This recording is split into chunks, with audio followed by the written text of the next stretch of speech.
Assalamualaikum warahmatullahi wabarakatuh. Tepangkeun wastapun Anita bade ngawih anu judulna Kamari. Kamari anjeun masih aya di dieu, sareng abdi ngaraosan rasa ieu.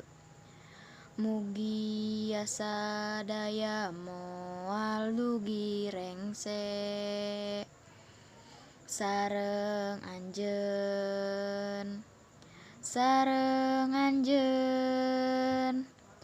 kamari dunya katingal meuni endah, sareng anjeun ngaraosan sagalana,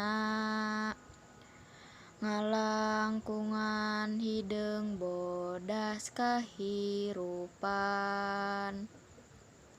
sareng anjeun abdi nyalira di dieu, milarian terterang di mana, mugia tenang di dituna, salamina.